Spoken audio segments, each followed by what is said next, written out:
वे पंजाब जाकर मुसलमानों से सॉरी, वे पाकिस्तान जाकर, ये पंजाब जो समझ रहे हैं ना आप, ये पाकिस्तान वाला क्षेत्र को पंजाब उस समय कहा गया था, ठीक है। तो ये पंजाब जाकर मुसलमानों से हिंदुओं और सिखों के खिलाफ हिंसा रोकने की अपील करेंगे, ठीक है। उन्होंने कहा कि मैं पंजाब जाकर मुसलमानों से वो हिंदुओं और सिखों के खिलाफ जो हिंसा हो रही है उसे रोकने की वो अपील करेंगे, लेकिन वे ऐसा करने में तब तक कामयाब नहीं होंगे जब तक कि दिल्ली में मुसलमानों के खिलाफ हिंसा बंद नहीं होगी। बात समझ गए? वो क्यों यहाँ से छोड़ करके वहां नहीं जाना चाह वहां यहाँ से छोड़ करके वो क्यों वहां नहीं जा पा रहे थे, वो पाकिस्तान क्यों नहीं जा पा रहे थे? क्योंकि दिल्ली में ही मुसलमानों के खिलाफ बहुत सारी हिंसा हो रही थी जो कि बंद हो ही नहीं रही थी। तो वो किस मुंह से पाकिस्तान जाए और वहां के मुसलमानों को कहें कि आप हिंदू और सिखों के खिलाफ हिंसा को रोक दें। बात समझे? चलिए, इसके बाद होता क्या है कि उनका पूरा समय अक्टूबर, नवंबर, लगभग दिसंबर तक पूरा का पूरा समय दिल्ली में ही गुजरता है। वो दिल्ली में ही शांति बहाल करने के लिए गुजरता है, ठीक है। इसी बीच उन्होंने अपना क्या किया कि मुसलमान उस समय दिल्ली में ही मुसलमानों पर जो हमले हो रहे थे उसमें कोई कमी ही नहीं आ रही, ठीक है। कोई सेकेंड, ठीक है।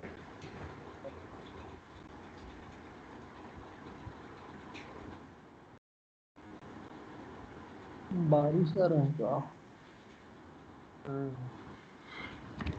चलिए, दिल्ली में जो हमले हो रहे थे मुसलमानों पर जो दिल्ली में हमले हो रहे थे, जो हिंसा उनके घरों में हो रही थी, वो रुकने का नाम ही नहीं ले रही थी, वो कम हो ही नहीं रही थी। इसके बाद गांधी जी ने फिर से उपवास करने का फैसला किया। इसके बाद गांधी जी ने फिर से उपवास करने का फैसला किया, ठीक है ना। ये लगभग ये अब हम लोग का दिसंबर जो बीता है, लगभग दिसंबर और जनवरी के आसपास हम लोग आए, ठीक है। अभी जनवरी में आए। इन्होंने आपको बताया कि सितंबर में वो 7 सितंबर को वो दिल्ली लौट रहे हैं कलकत्ता से। वो पंजाब जाना चाहते थे, पर दिल्ली में हो रही हिंसाओं के कारण वो पंजाब नहीं जा पाए, और उनका पूरा का पूरा समय अक्टूबर, नवंबर, दिसंबर ये पूरा का पूरा समय दिल्ली में ही बीतता है हिंसा को रोकने के तर्ज पर। ये 1947 ना भैया? यस सर, 1947 की बात है, ठीक है। ठीक है। और इसी बीच कश्मीर पर पाकिस्तानियों के द्वारा इसका एक कारण और भी था, जब गांधी जी पंजाब नहीं जा सके, वो शरणार्थी शिविरों पर ही फंसे रह गए, वहां के लोगों की देखभाल में ही फंसे रह गए कि 1947 में अक्टूबर, नवंबर कट जा रहा है। तो आवाज नहीं आ रही है क्या? नहीं भैया आ रहा है। हाँ भैया अभी आया, बीच में कट गया था। तो बोल रहे थे कि गांधी जी जो थे, गांधी जी दिल्ली आए, वहां से पंजाब जाना चाह रहे थे, फिर पंजाब जा नहीं पाए। वो यहीं दिल्ली के शरणार्थी शिविरों और उसके बाहर के शरणार्थी शिविरों पर ही अपना समय बिता दिए, और बिताना पड़ गया क्योंकि वो तब तक यहाँ से वहां नहीं जा सकते थे कि जब तक यहाँ दिल्ली में और उसके आसपास के मुसलमानों पर वो हिंसा को कम ना करे, हिंसा को खत्म ना कर दे, तब तक वो वहां नहीं जा सकते थे। और एक कारण ये था कि 1947 में अक्टूबर में ही 1947 के अक्टूबर में ही भारत पाकिस्तान युद्ध हुआ। पाकिस्तान ने कश्मीर पर हमला कर दिया। कश्मीर पर हमला कर दिया। और अभी जो आप पढ़ते हैं पाक अधिकृत कश्मीर जो है, वो उसी समय अक्टूबर नवंबर में ही उन्होंने उसे अपने साथ हथिया लिया। अच्छा।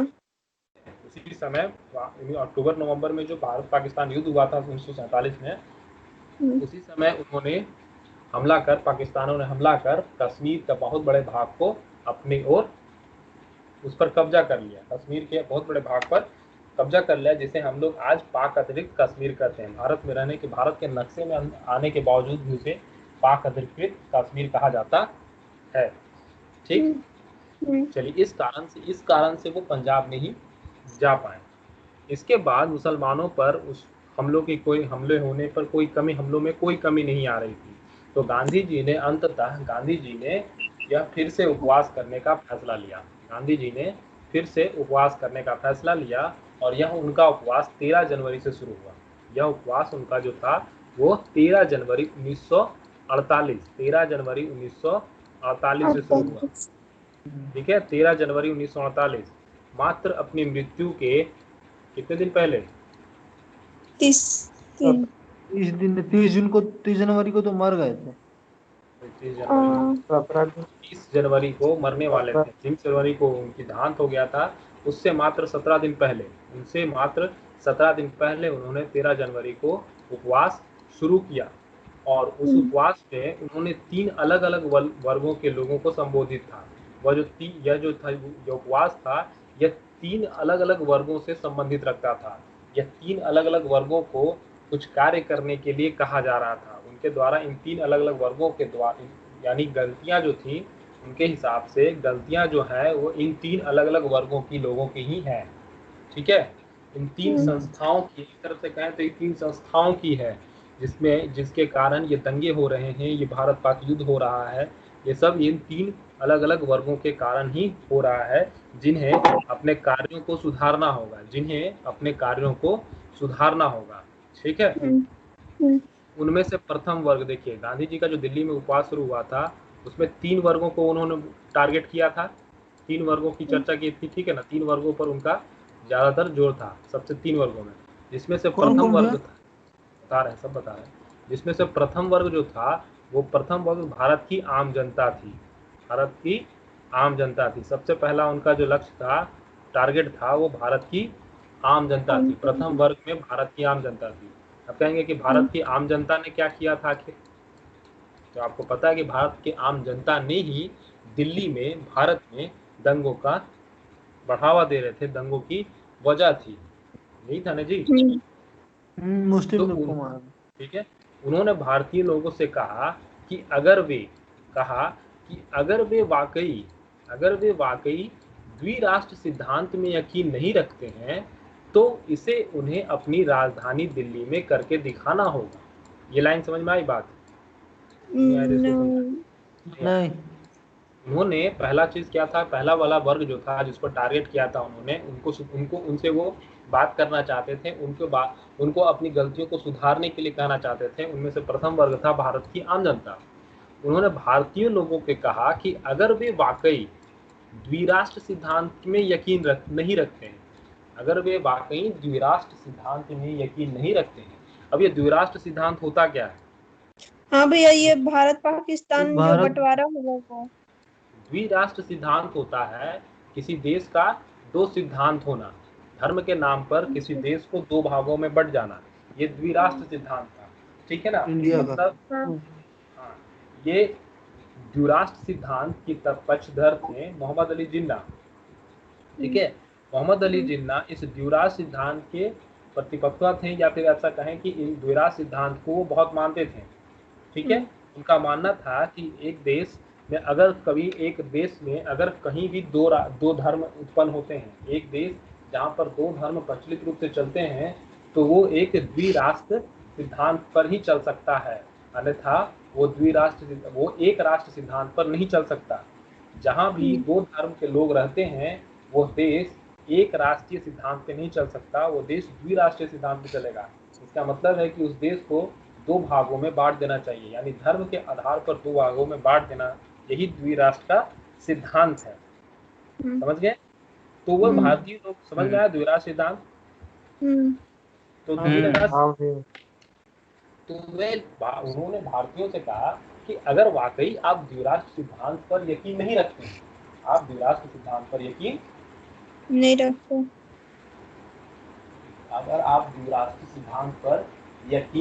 नहीं रखते हैं तो आप इन चीजों को राजधानी दिल्ली में करके दिखाइए। करके दिखाना, कैसे करके दिखाना होगा? अगर आप मतलब द्विराष्ट्र हिंदू मुस्लिम साथ में रहना है। हाँ साथ में रहना पड़ेगा। उन्होंने उन्हें उन्हें उन्हें यह दिखाना होगा कि हिंदू और मुसलमान यहाँ एक साथ भाईचारे और अमन के माहौल में रख सकते हैं।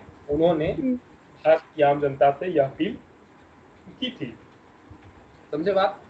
चलिए, तो पहला वर्ग समझ में आया। दिल्ली का जो गांधी जी का जो दिल्ली का उपवास था वो 3 वर्गों से संबंधित रखता था। पहला भारत की आम जनता। भारत की आम जनता को उन्होंने कहा कि अगर वे द्विराष्ट्र सिद्धांत का वकील नहीं करते हैं तो आपको ये राजधानी में करके दिखाना होगा। मतलब यहाँ पर हिंदू और मुसलमानों को एक साथ भाईचारे और अमन में रह करके दिखाना होगा। ओके, चलिए। वर्ग था पाकिस्तान की सरकार। उनका संदेश जो था, उनका संदेश का दूसरा लक्ष्य था पाकिस्तान की सरकार। अब भैया पाकिस्तान की सरकार ने क्या किया जी? पाकिस्तान की सरकार वहाँ पाकिस्तान में रह रहे हिंदुओं का ये विरोध कर रहे थे, मतलब अत्याचार कर रहे थे। वही चीज है। उन्होंने पाकिस्तानी सरकार से पूछा कि वो अपने उपवास, यानी गांधी जी का जो उपवास है इसके बावजूद, यानी अपने उपवास के बावजूद, गांधी जी ये कह रहे हैं, उन्होंने पाकिस्तान सरकार से पूछा कि मैं अपने उपवास के बावजूद कब तक यहाँ के हिंदुओं और सिखों को संयम रखने के लिए कहूँ। मैं कब तक यहाँ के हिंदुओं और सिखों को संयम रखने को कहूँ। समझ बात? उन्होंने यह कहा कि मैं अपने उपवास के बावजूद भी कब तक यहाँ के हिंदू और सिखों को संयम में रखने को कहूँ। पाकिस्तान को अपने यहाँ चल रही हिंसा पर काबू पाना ही होगा। पाकिस्तान को अपने यहाँ चल रही हिंसा को पर काबू पाना ही होगा। बात समझे? यहाँ दिल्ली पर पाकिस्तान की सरकार के लिए यह संदेश था कि उन्हें अपने यहाँ चल रही हिंसा पर काबू पाना होगा। समझे? तब जाकर के वो यहाँ की हिंसाओं को भी कम करने में सक्षम हो सकेंगे। बात यहाँ ये हो रही है कि हिंसा इधर से हो रही है, उधर से हो रही है, फिर इधर से हो रही है, उधर से हो रही है। तो कहीं एक तरफ जब समाप्त होगा तभी तो वो दोनों तरफ से रुकेगा। ठीक है? तो पहले उन्होंने भारत की सरकार से, भारत की जनता से अपील की थी। उसके बाद पाकिस्तान की सरकार, दूसरा उनका लक्ष्य था पाकिस्तान की सरकार। तो पाकिस्तान को सरकार से भी उन्होंने ये कहा कि मैं अपने उपवास को रखते हुए, मैं अपने उपवास के बावजूद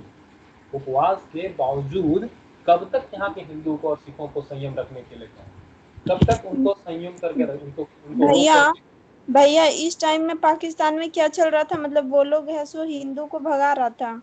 हाँ, वहां पर देखिए हिंसा जो हो रही थी वो दोनों जगह हो रही थी। ऐसा नहीं था कि केवल भारत में हिंसा हो रही थी, पाकिस्तान में भी हिंसा हो रही थी। पाकिस्तान में जो हिंदू और सिख रह रहे थे उनको वहां से हटाया जा रहा था, उनको वहां से भगा करके यहाँ भारत भेजा जा रहा था। वहां पर उनके घरों को लूटा जा रहा था। जो हिंदू थे, सिख थे, उनके घरों को लूटा जा रहा था।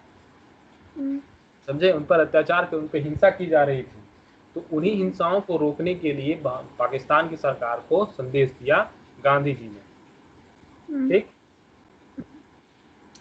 वो प्रकार पाकिस्तान की सरकार कहते थे कि आपके यहाँ दिल्ली में, दिल्ली के आसपास, दिल्ली और आसपास में जो मुसलमानों के साथ हिंसा हो रही है पहले उसे कम कीजिए, उसके बाद यहाँ पर हिंसा को काबू पाना होगा। तो ठीक है, और यहाँ के लोग कह रहे हैं कि पाकिस्तान में ही पहले हिंदू और सिखों पर हिंसा कम कीजिए, तब यहाँ पर मुसलमानों पर हिंसा कम होगी।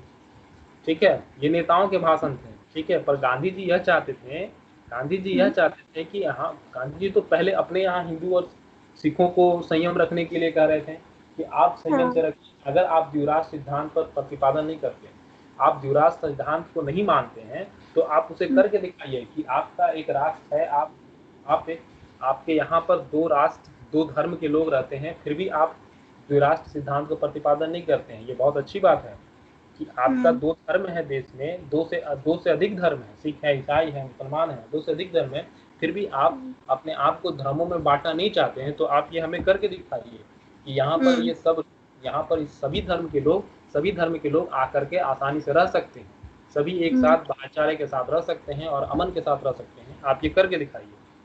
ठीक, वो पहले अपने यहाँ कर रहे थे, अपने भारत में कर रहे थे, वो वहां की बात नहीं कर रहे थे।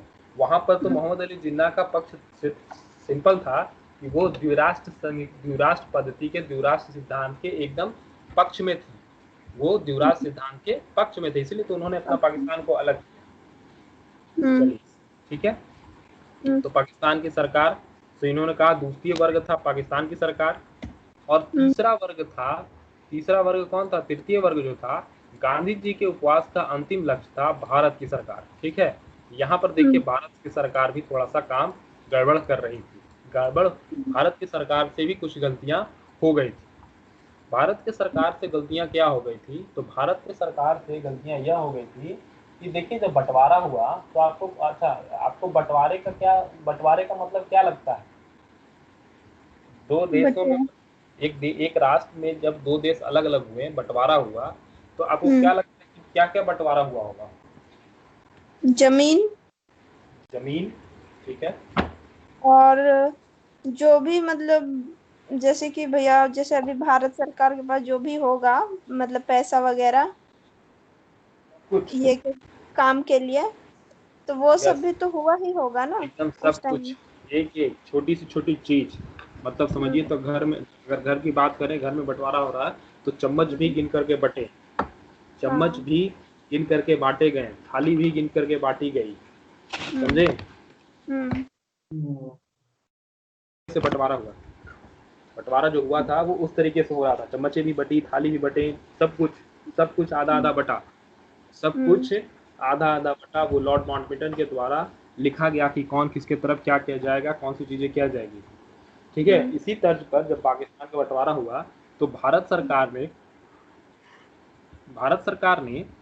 सरकार के पास पाकिस्तान को देने के लिए कुछ कैश बैलेंस रखा हुआ था, यानी भारत सरकार के पास जितना भी पैसा था उसपे से 75 करोड़ रुपए की रकम पाकिस्तान को दी जानी थी। पाकिस्तान को अपने हिस्से की 75 करोड़ रुपए पाकिस्तान सरकार को दी जानी चाहिए, जिसमें से 20 करोड़ वो पहले ही दे चुके थे, और 55 करोड़ रुपए की राशि शेष थी। अच्छा, पाकिस्तान को 20 करोड़ दे चुके थे और 55 करोड़ बाकी था। 55 करोड़ रुपए, 75 करोड़ का हिसाब था, 75 करोड़ उन्हें देने थे। सब कुछ लिखा गया था, माउंटबेटन के द्वारा सब कुछ लिखा गया था कि कौन कितने पैसे कब कितना कितना देना है। तो उसमें से 75 करोड़ में से 20 करोड़ पहले दिया जा चुका था, 55 करोड़ रुपए अभी देने बाकी थे। ठीक है, तो भारत सरकार ने क्या किया, इस कैश बैलेंस पर 55 करोड़ रुपए को देने पर, कैश बैलेंस मिलने वाले पर भारत को रोक लगा दी, इसको पैसे को उन्होंने रोक दिया। अब ये रोका क्यों होगा, ये थोड़ा बता सकते हैं? सोचें, थोड़ा दिमाग लगा के सोचिए तो, कि 55 करोड़ रुपए को आखिर भारत सरकार रोक दिया कि मतलब जो बाकी था उसको नहीं, हम भी नहीं देंगे, 55 करोड़ रुपए हम नहीं देंगे। अच्छा, ऐसा तो क्यों भैया किया? पाकिस्तान का मुस्लिम भी तो इंडिया में ना आया था, इसीलिए पाकिस्तान का मुस्लिम लोग इंडिया में आया था इसलिए, उसके खर्चा तो करने के लिए। इंडिया का भी तो हिंदू लोग गया था ना पाकिस्तान में, तो ज्यादा थोड़ी था, फिर भी था। क्या कारण रहा होगा कि 55 करोड़ रुपए की राशि शेष बचा के रख लिया गया, नहीं दिया जा रहा था? उन्होंने निर्णय लिया कि हम ये 55 करोड़ रुपए की राशि अब पाकिस्तान को नहीं देंगे। भैया फिर भारत पाकिस्तान युद्ध हुआ ना, तो हो सकता है पाकिस्तान है सो स्टार्टिंग किया होगा, तो इस वजह से फिर नहीं दिया गया होगा।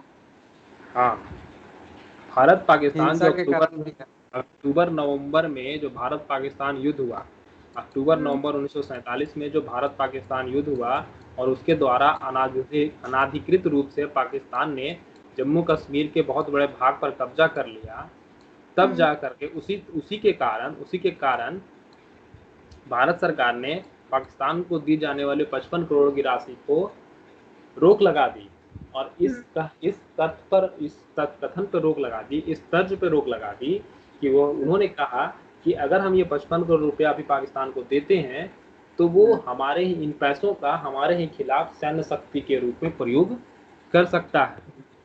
ठीक है, इसीलिए उन्होंने उस समय उसे रोक लगा दी, उस समय उन्होंने दिया नहीं, ऐसा दिया नहीं, यानी बाद में देने का था पर उस समय उन्होंने दिया नहीं, बात समझे?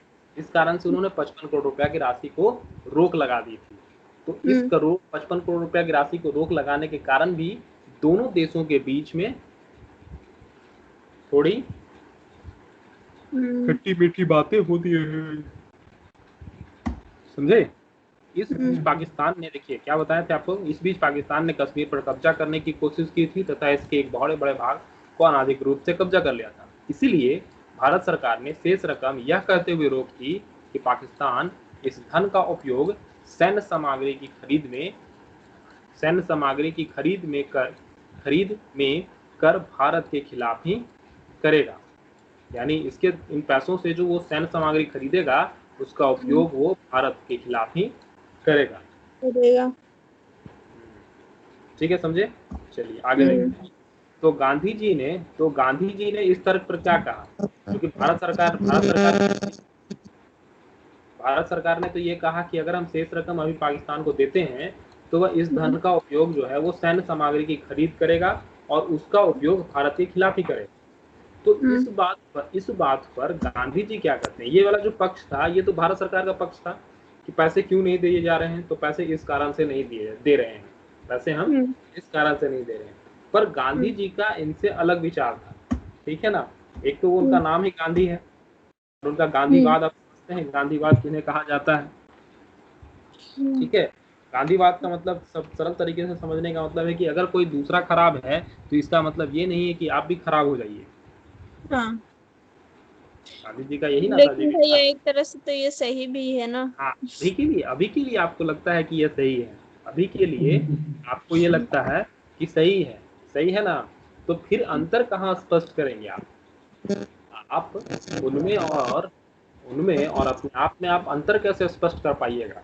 हाँ, सो चीज तो है कि वो जो कर रहा है हम लोग भी तो वही कर रहे हैं, लेकिन अगर ना करे तो भी प्रॉब्लम है। हाँ करे तो भी प्रॉब्लम है, ये है ना चीज। तो यही सब बातें प्रॉब्लम है। आप समझे कि आपको ये प्रॉब्लम है, हम ऐसा करेंगे। बहुत सारे लोग सोच रहे हैं कि ऐसा करेंगे तो सर समस्या हम ही को हो जाएगी जी, समस्या हम ही को उत्पन्न हो जाएगा।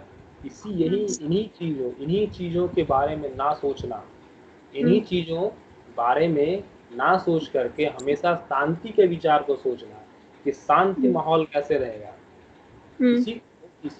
इसी चीजों को जो सहता है, इसी चीजों को जो सहा था, इन्हीं चीजों में जो जिया था उसी को बोला जाता है गांधी, उन्हीं का नाम था गांधी, ठीक है। ऐसा तो नहीं था कि वो नहीं जानते थे कि ऐसा होगा या ऐसा किया जा सकता है पाकिस्तान के द्वारा। फिर भी वो जानते थे कि जो सिद्धांत होते हैं उनका पालन करना बहुत जरूरी है। यानी गांधी जी ने जो सरकार के द्वारा तर्क रखा गया उस तर्क को खारिज करते हुए कहा कि जो समझौते किए गए हैं उनका पालन किया जाना चाहिए। यानी जो कहा गया था कि कौन कौन सी चीजें कब देनी है, कितनी देनी है, उनका पालन किया जाना चाहिए। चाहे वो कुछ भी कर रहा हो, आपको अपने समझौते पर कायम रहना होगा, अन्यथा आप में और उनमें कोई अंतर स्पष्ट नहीं दिखाई देता है। उन्होंने कहा कि पाकिस्तान हठी है, पाकिस्तान थोड़ा जिद्दी है, वो क्षेत्र जिद्दी है, वहाँ के लोग थोड़े जिद्दी हैं, पर ऐसा करने से क्या वो जो परेशानियां हैं वो कम हो जाएंगी। ऐसा जो आप करेंगे, आप 55 करोड़ रुपए उनका रोक के रखेंगे, तो ऐसा करने से क्या वो उनके करतूतों पर कमी आ जाएगी? क्या इसकी गारंटी है कि वो सुधर जाएंगे? ऐसा कोई गारंटी नहीं है कि वो सुधरेंगे, है ना। तो उसका जो कहा गया है और वो सुधरेंगे उसकी कोई गारंटी तो नहीं है। पर हाँ, एक चीज जरूर होगा कि हम जरूर बिगड़ जाएंगे, हम भी उन्हीं की कैटेगरी में खड़े हो जाएंगे, हम भी उन्हीं के लाइनों में खड़े होकर के दिखाई देंगे अपने आप को। तो उन्होंने कहा कि जो समझौते हुए थे, बंटवारे के समय जो समझौते हुए थे, वही समझौता, उसी का पालन किया जाना चाहिए। हेलो, साउंड नहीं आ रहा क्या?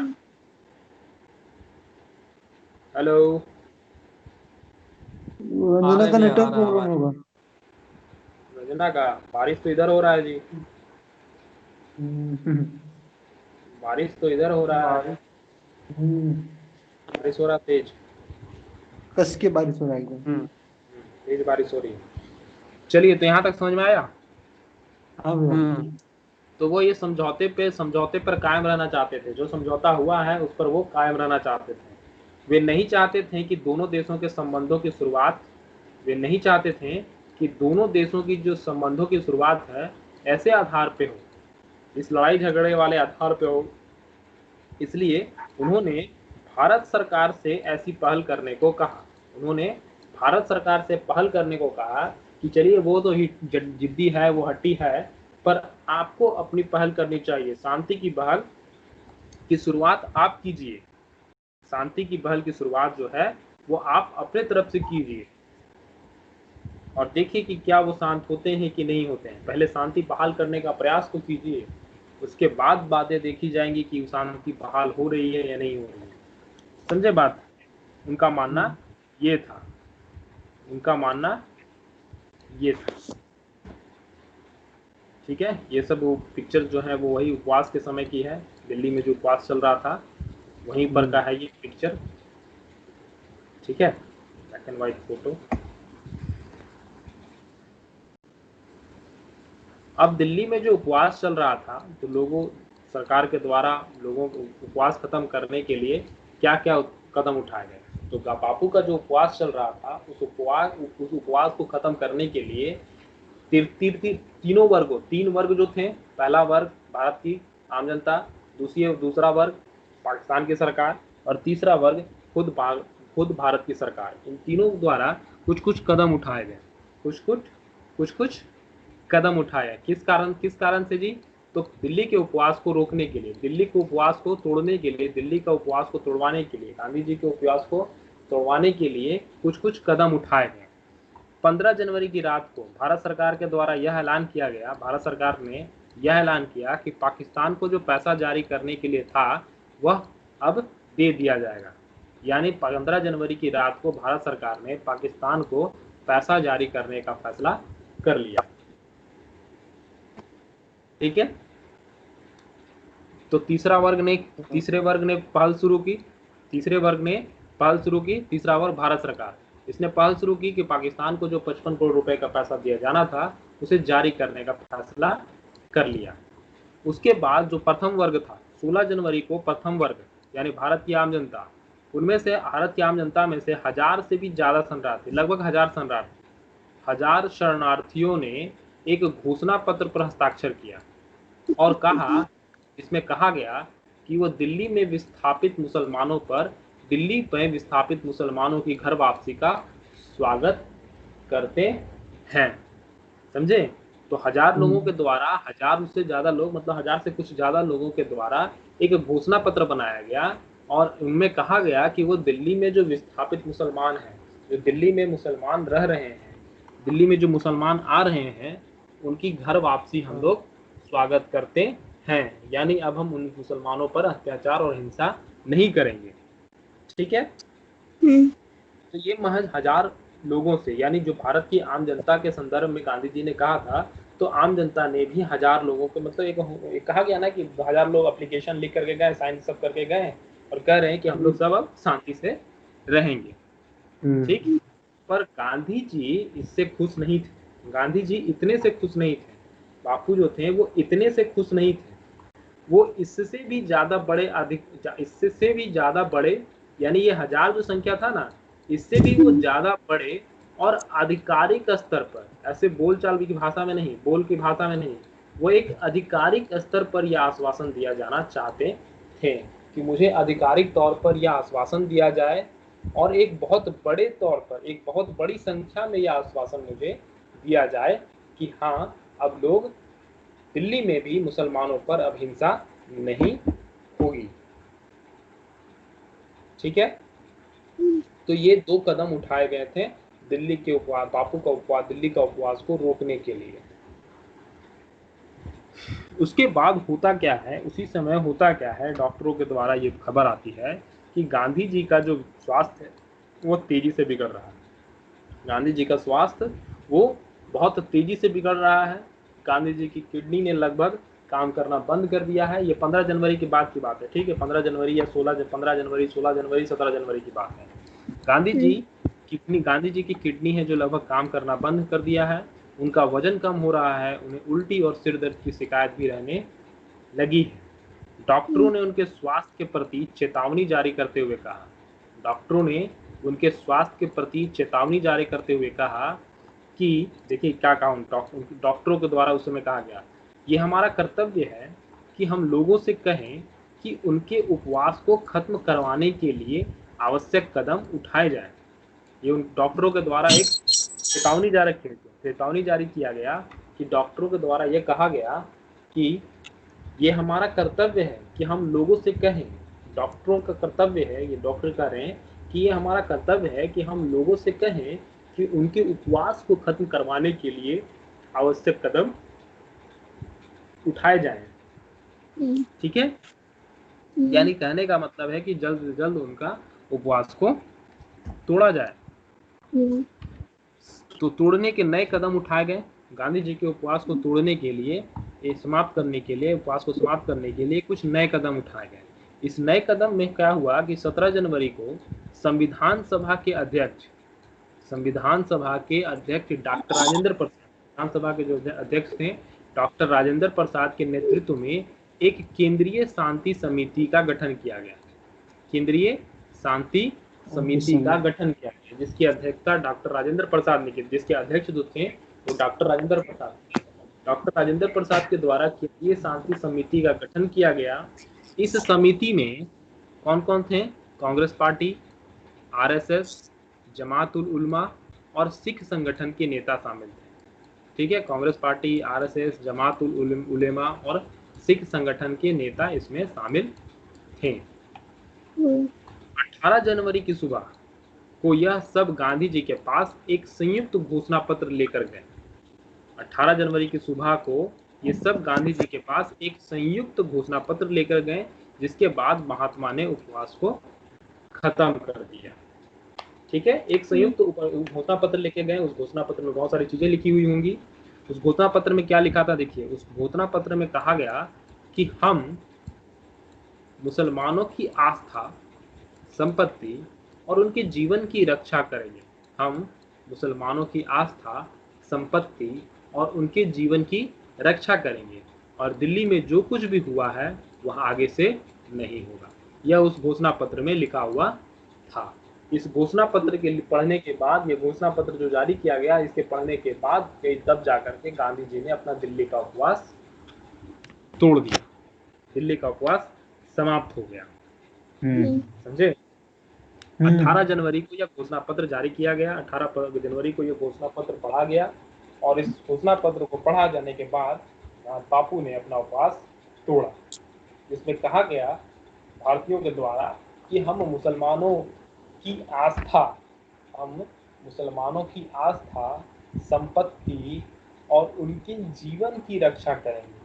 ये हिंदुओं के द्वारा घोषणा पत्र में दिया गया उस समय कि हम उनकी आस्था, उनकी संपत्ति और उनके जीवन की रक्षा करेंगे और दिल्ली में जो कुछ भी अभी तक हुआ है वो आगे से नहीं होगा। चलिए, तो 18 जनवरी को गांधी जी का उपवास टूटता है। ठीक है, गांधी जी का उपवास टूटता है। अब यह सोच रहे थे लोग यह सोच रहे थे, क्या दिल्ली में वो कलकत्ता वाली स्थिति दोहराई जा सकेगी? क्या दिल्ली में दोहराएगा अंतिम दिनों का घटनाक्रम? दिल्ली में भी दोहराया अंतिम दिनों का घटनाक्रम। दिल्ली में भी दोहराया गया अंतिम दिनों का घटनाक्रम। दिल्ली में दोहराया का मतलब हो गया कि दिल्ली में भी वह दोहराया गया जो बंगाल में दोहराया गया था। लोग सोच रहे थे कि क्या कलकत्ता में जो चमत्कार हुआ था वह दिल्ली में भी दोहराया जाएगा?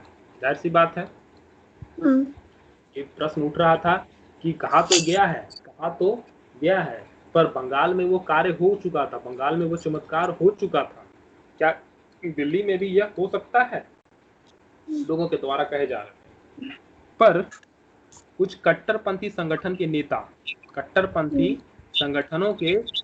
गांधी जी के उपवास से अनुशासित लग रहे थे। गांधी जी के उपवास से कुछ कट्टरपंथी संगठनों के नेता भी सहमत हो रहे थे। ठीक है, समझ रहे बात?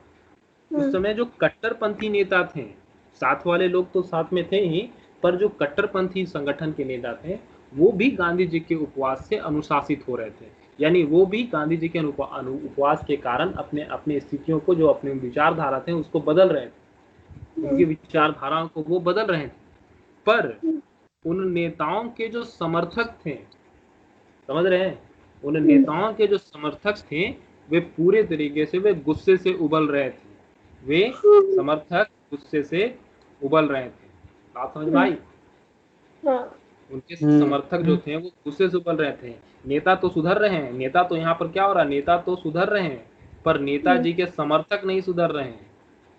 कैसे सुधरेंगे नेताजी के समर्थक? यहाँ एक व्यक्ति, नेता एक व्यक्ति है तो ये सुधर रहा है, पर इसके समर्थक लाखों हैं, इसके समर्थक हजारों हैं, वो कैसे समर्थक सुधरेंगे?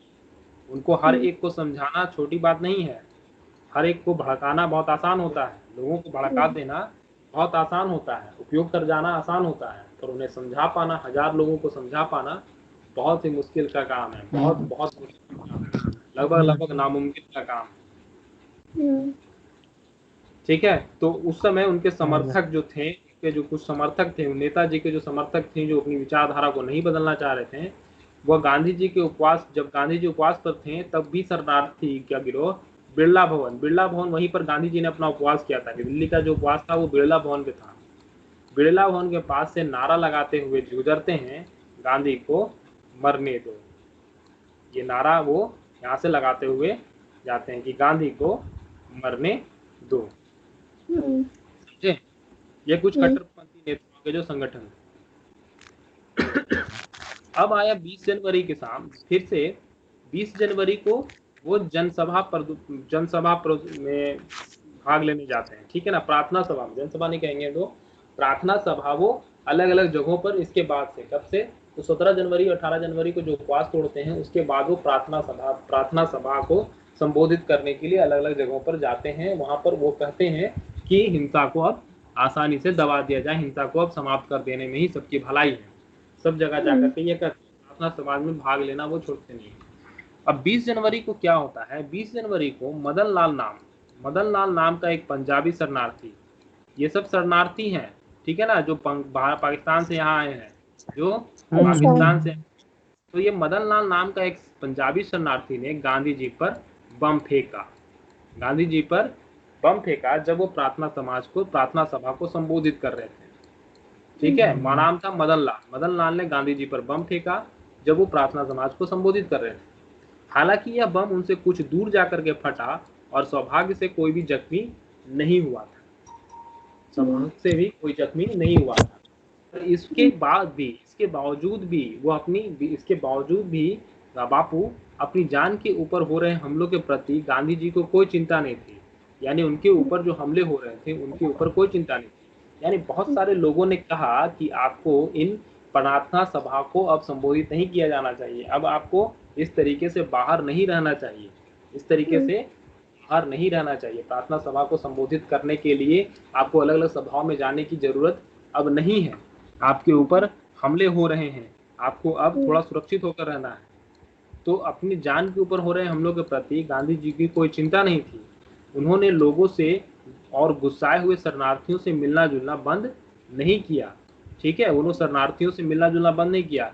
ये शरणार्थी वही लोग थे जो इनको मारना भी चाहते थे। ठीक है ना, मदन लाल एक पंजाबी शरणार्थी ही था।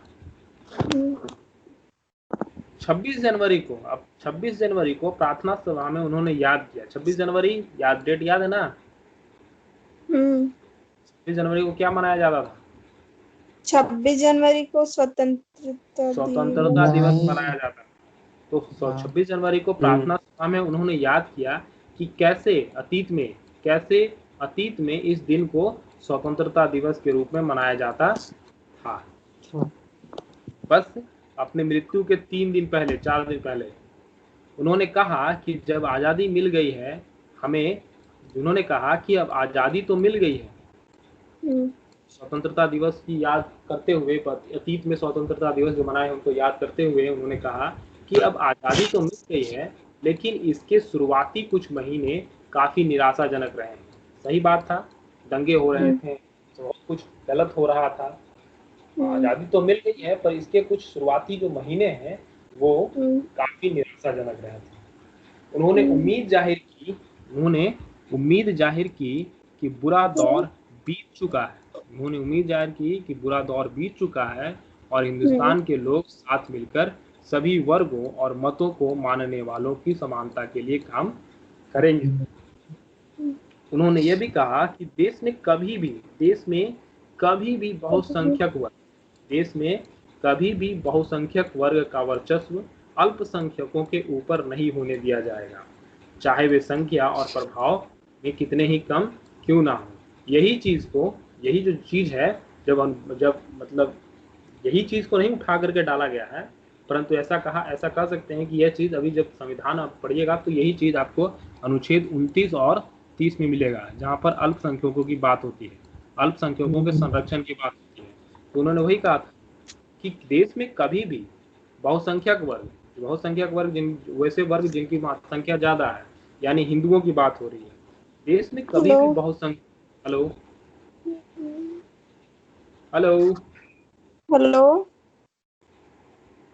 साउंड आ रहा है जी? हाँ भैया आ रहा है। तो उन्होंने कहा कि देश में कभी भी जो बहुसंख्यक वर्ग हैं उनका वर्चस्व, बहुसंख्यक किसको बोलते हैं? बहुसंख्यक वर्ग वे वर्ग हुए जिनकी संख्या ज्यादा है।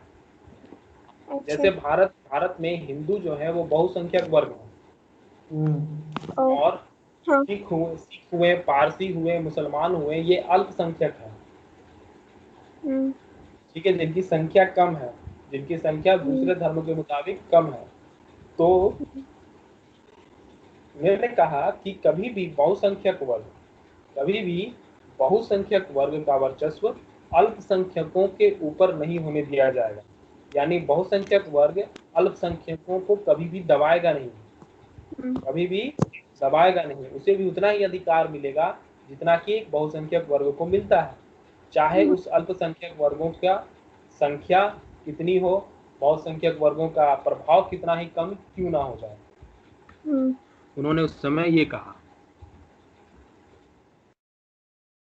दिल्ली में उन्होंने देखिए क्या कहा, उन्होंने खुद से यह विश्वास भी जाहिर किया कि भौगोलिक और राजनीतिक रूप से भले ही हिंदुस्तान का बंटवारा हो गया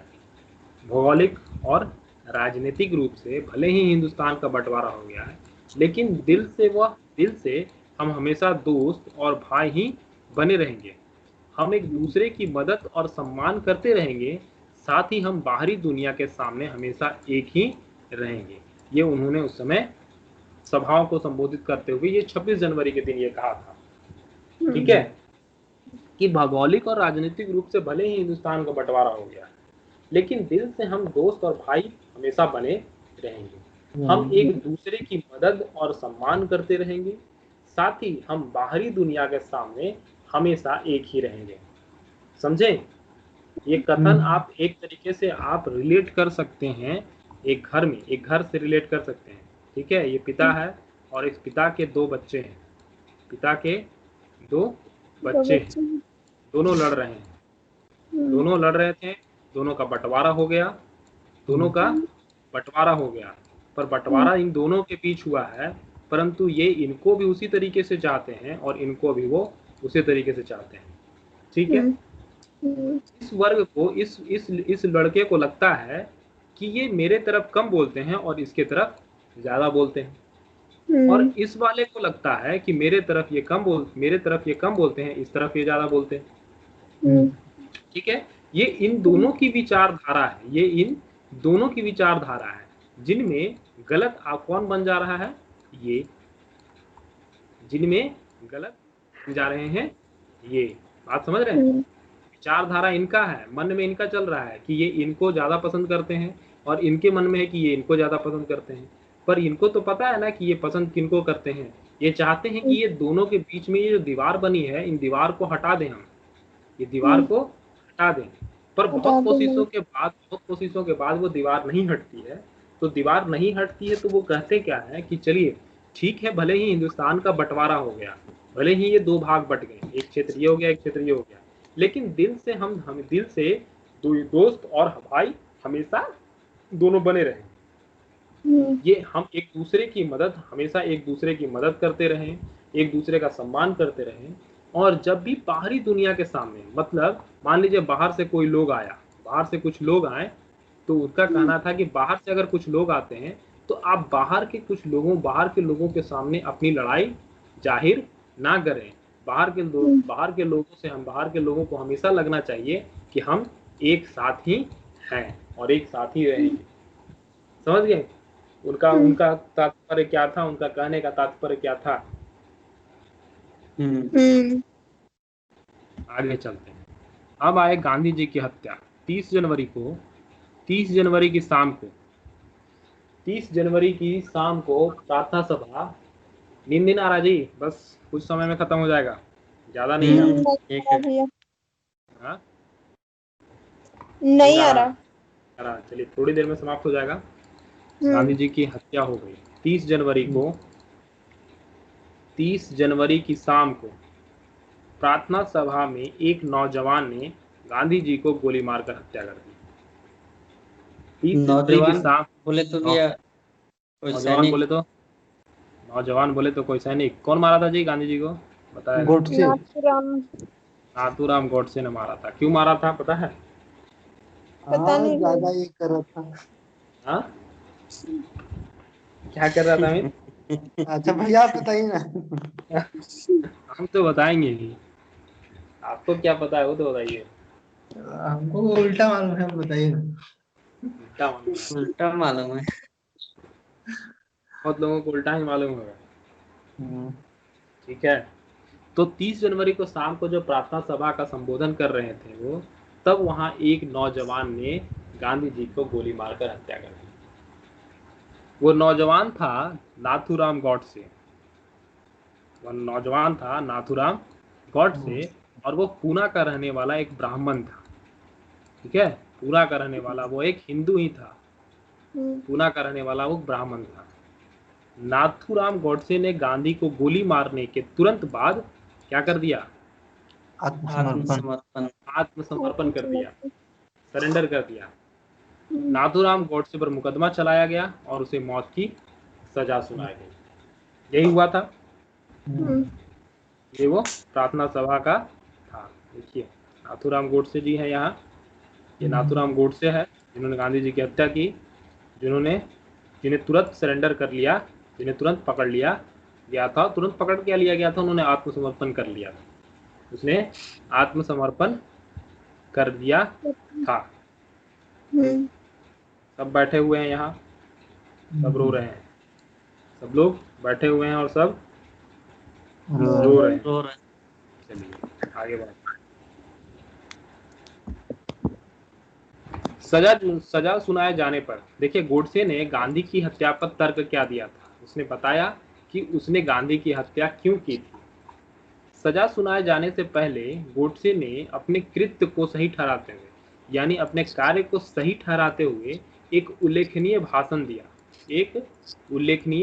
दिया और उसने दावा किया कि, देखिए उसने क्या कहा। उसने कहा कि उसके गुस्से का मुख्य कारण ये था कि एक सिद्धांत के रूप में, यहाँ पर बात हो रही एक सिद्धांत है ना जी, एक सिद्धांत के रूप में महात्मा लगातार मुसलमानों की दलाली कर रहे थे। ये इस ब्राह्मण को लग रहा था, गोडसे को लग रहा था कि एक सिद्धांत के रूप में लगातार मुसलमानों की दलाली कर रहे थे। और ऐसा क्यों लग रहा था उसे? पता है ना ऐसा क्यों लग रहा था? आपको बताए थे कि वो क्या चाहते थे। वो पंजाब जाना चाहते थे। पंजाब में जाकर के वहाँ हिंदुओं पे हो रहे अत्याचारों को वो रोकवाना चाहते थे। पर वो पंजाब इसलिए नहीं जा पाए क्योंकि उनके दिल्ली में ही मुसलमानों पे, दिल्ली में जो मुसलमानों पर अत्याचार हो रहे थे वो कम हो ही नहीं रहे थे। तो वो किस मुंह से पाकिस्तान जाते? ठीक ना। इसी कारण वो यहाँ के मुसलमानों के प्रति जो जो जो हिंसा हो रही थी उसको रोकवाना चाहते थे। समझ गए बात? पर गोडसे को यह लग रहा था कि मुसलमानों के लिए वो दलाली कर रहे हैं। वो बार बार मुसलमानों के संरक्षण के लिए कह रहे हैं, मुसलमानों पे हो रही हिंसा को कम करने के लिए कह रहे हैं। मुसलमानों के समर्थन में कह रहे हैं, मुसलमानों के समर्थन किए गए उनके अंतिम उपवास ने ही, देखिए जो उनका अंतिम उपवास था वो किस लिए था, मुसलमानों को यहाँ पर भारत में जो मुसलमान थे उनको वर्ग को सुरक्षित करने के लिए था। ये गोडसे मान रहा है, ये गोडसे मान रहा है कि उनका जो अंतिम उपवास था वो भी आखिरकार मुसलमानों के समर्थन के लिए ही था, मुसलमानों पर हो रहे अत्याचारों को रोकने के लिए था। वो हिंदुओं के पर हो रहे, जो पाकिस्तान में हिंदुओं पर हो रहे अत्याचार को रोकने के लिए वो कुछ नहीं कर रहे थे, ऐसा वो मान रहा था। पर आपको पता है कि वो ऐसा क्यों नहीं, ऐसा वो क्यों नहीं वो पंजाब सीधे चले गए, पंजाब सीधे वो क्यों नहीं चले गए, आखिर वो पंजाब जाकर बोलते क्या लोगों को? नहीं, वो सोच रहे थे कि पाकिस्तान तो अत्याचार है ही, तो पहले सबसे पहले अपना विचार जो है शांतिपूर्वक पहले अपना मतलब भारत देश में उसको हिंसा को शांत किया गया। पहले तो हम अपने घर में ही ठीक कर लें, तब तो हम दूसरे के यहाँ जाकर के कुछ करेंगे। पहले अपने घर को तो सही कर लें, उसके बाद ना हम कहीं और जाकर के कुछ कहेंगे, और वहां जाकर के कहेंगे, और वहां जाकर के हमें कुछ लोगों ने कह दिया कि आपका तो अपना ही घर ठीक नहीं है, तो आप हमारे यहाँ कैसे ठीक करेंगे। इसी चीज के कारण वो पहले अपने यहाँ के लोगों को ठीक करना चाह रहे थे, उसके बाद फिर वो वहां जाना चाह रहे थे। तो इस बात पर गोडसे के दूसरे विचार थे, इस बात पर गोडसे का अपना दूसरा विचार था। गोडसे ने कहा कि उनके मुसलमान के समर्थन किए जाने पर उनका अंतिम उपवास ने आखिरकार मुझे इस नतीजे पर पहुंचा दिया। उनका जो अंतिम उपवास था 13 जनवरी को जो उपवास शुरू किए थे, उस उपवास ने ही इस गोडसे को इस नतीजे पर पहुंचा दिया कि और वह उसने यह निर्णय कर लिया, उसे इस नतीजे पर पहुंचाया कि महात्मा के वजूद को अब तुरंत ही खत्म कर देना चाहिए। ठीक है, उसने कहा, देखिए उसने कहा, फिर से कहते हैं, उसके गुस्से का मुख्य कारण था कि वह एक सिद्धांत के रूप में महात्मा लगातार मुसलमानों की दलाली कर रहे थे। मुसलमानों के समर्थन में किया गया उनका अंतिम उपवास ने ही आखिरकार मुझे इस नतीजे पर पहुंचाया कि महात्मा के वजूद को अब तुरंत ही खत्म कर देना चाहिए। ये उसके मन में दूसरा भ्रम हो गया था। हाँ, उसके मन में कुछ दूसरी बातें भ्रम बैठकर लगे थे। ये जाहिर सी बात है, ये जाहिर सी बात है उस व्यक्ति को लग रही थी। यहाँ पर ये तो एक व्यक्ति का तर्क दे दिया गया, जब उसे सजा हुई तो वो एक व्यक्ति के तौर पर उसने ये कहा, पर ऐसा ही तर्क हजारों लोगों के मन में था, ऐसा ही तर्क हजारों लोगों के मन में था। वो ये देख रहे थे कि गांधी जी इनका, इधर वाले लोग कह रहे थे कि गांधी जी इनका पक्ष रख रहे हैं, उधर वाले लोग कह रहे थे, हिंदू बोल रहे थे कि गांधी जी मुसलमानों का पक्ष रख रहे हैं, मुसलमान कह रहे थे कि हिंदू का पक्ष रख रहे हैं। उन दोनों के पक्षों में एक महात्मा की हत्या हो गई है जी। अब महात्मा की हत्या होने पर बहुत सारी प्रतिक्रियाएं आई, बहुत सारे लोगों के द्वारा बहुत कुछ कहा गया। उनमें सबसे पहले देखिए एक आए थे, नाम तो सुने होंगे, अल्बर्ट आइंस्टीन का।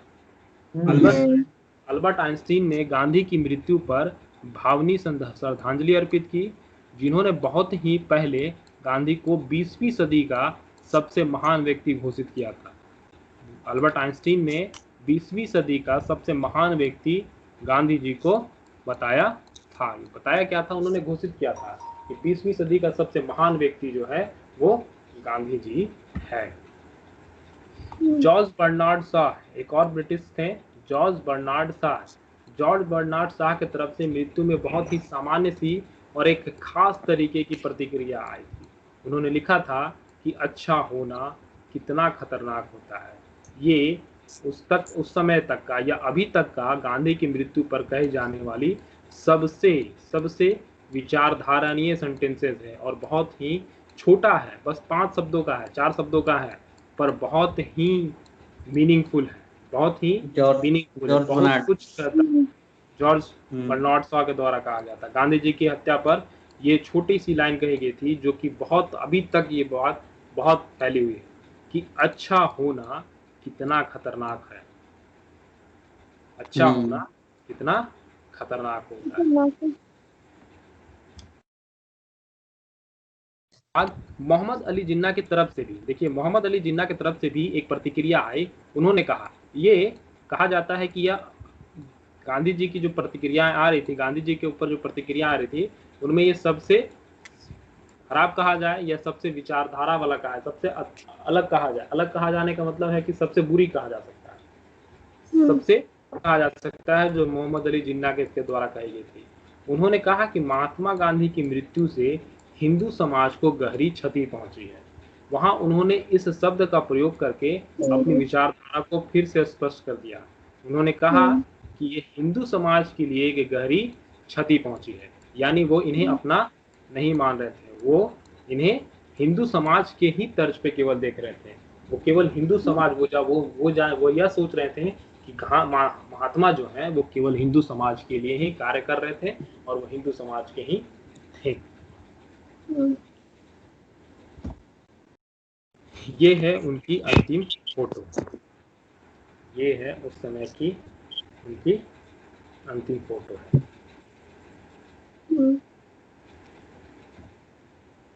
महात्मा गांधी की मृत्यु की प्रतिक्रिया। महात्मा गांधी की मृत्यु के तुरंत बाद ऑल इंडिया रेडियो पर पटेल जी बोलते हैं, ऑल इंडिया रेडियो पर पटेल जी बोलते हैं। अब पटेल जी का जो कथन था वो अब तक का सबसे इम्पोर्टेंट है, भारतीयों में अब तक का सबसे इम्पोर्टेंट था।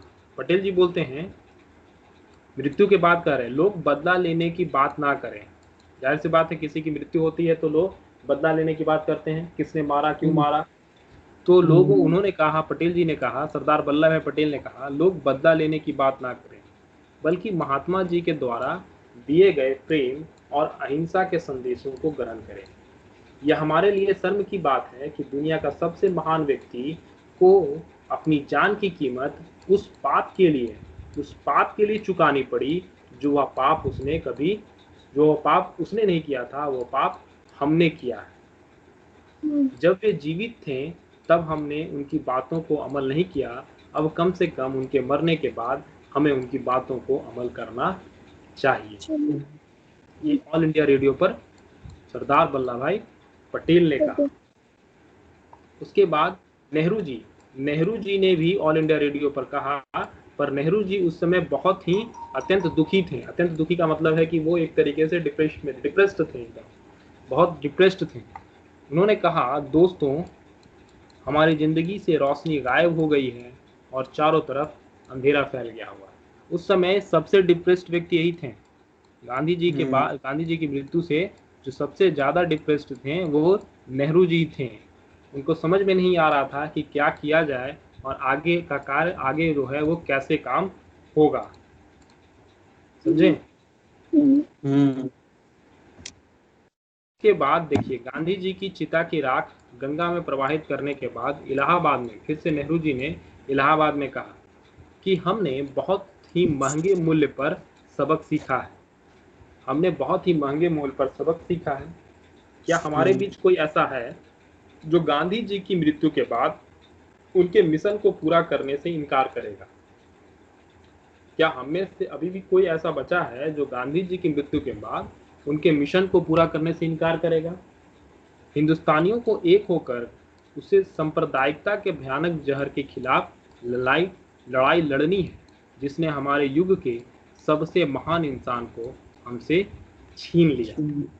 ये इलाहाबाद में गंगा में उनकी चिता की राख को गंगा में प्रवाहित करने के बाद कहा था महात्मा गांधी ने। ये अंतिम फोटो, और इसी के साथ महात्मा गांधी का कार्यक्रम होता है समाप्त। ये थी महात्मा गांधी की अंतिम 1 साल की कहानी। अंतिम समय की ये कहानी थी। 1 साल से पहले उन्होंने 1 साल क्या किया था, कहाँ गए थे, क्या क्या